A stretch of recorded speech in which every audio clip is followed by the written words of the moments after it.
Hello everyone, I'm back. Yes, wherever you are, a very pleasant time and a pleasant evening, morning, afternoon, wherever you are.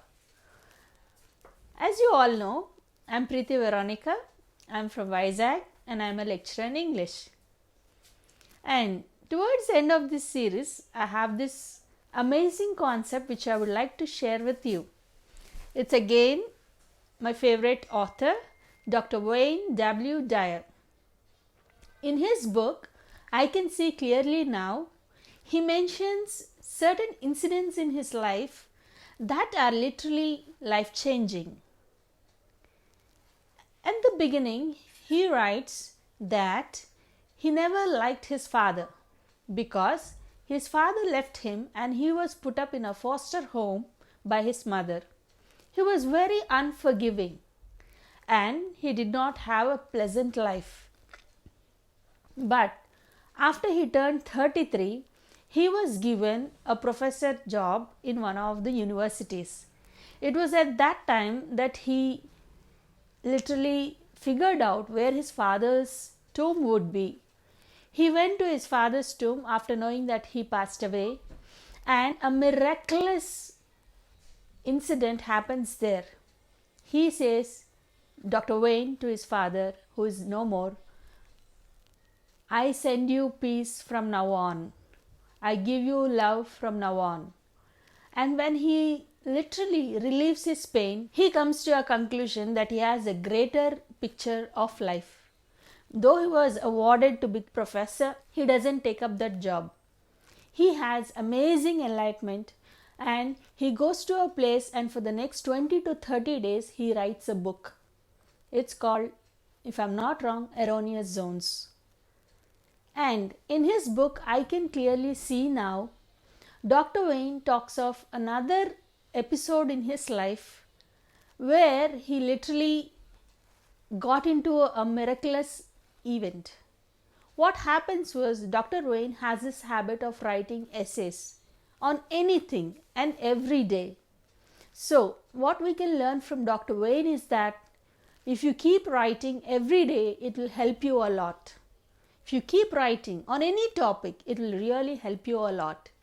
It is by writing these essays that one day Dr. Wayne became a recipient of a wonderful award for his creative writing.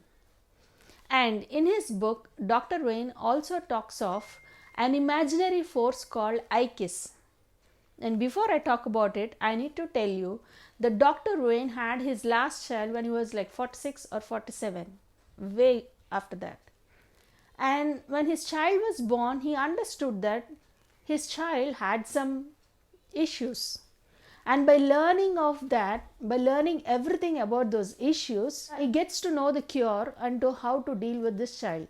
And Dr. Wayne also writes that his last child was conceived miraculously. His wife had only one single ovary and it produced an egg that became a baby. So Dr. Wayne is a bundle of miracles. He is also epitomized by this symbol of butterfly. Dr. Wayne talks of all these miracles and his master spirits, he terms them EYKIS, EYKIS. This is by adding the letter I to his daughter's name SKYE. Now why is EYKIS important? It's important because it teaches Dr. Wayne to challenge himself. One day he goes for a walk and a jog and a run for 4 miles. But he was expected to walk or run for more than 4 miles. And when he was physically exhausted, he thinks of this EYKIS, and the EYKIS, the master spirit, enables him to complete his run.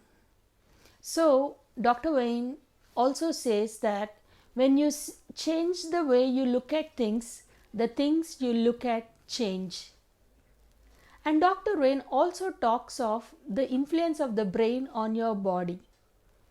He gives a clear picture of the body reacting to an external stimuli just by imagining in the mind. And in his book, I can see clearly now, Dr. Wayne describes several episodes which literally help us if we put them in practice. And in the end, in his book, there is a spiritual solution for every problem. Dr. Wayne talks of Mother Teresa. When Mother Teresa was asked to march for anti-war rally, Mother Teresa said, "I would rather march for peace than to go for anti-war." So, by reading Dr. Wayne, we have great enlightenment. His meditations are amazing. You can do it. The I am meditations in YouTube. You can really do them and have a great insight into what he actually is. And he also says, at your highest consciousness, almost any thought can be manifested. When we think to the highest level and want to manifest it, it happens. Just like The Secret, the Law of Attraction, and just like Paulo Coelho, who says, the universe conspires to give you what you want. I encourage all of you to read these authors because they have impacted my life and they will impact yours too. Thank you.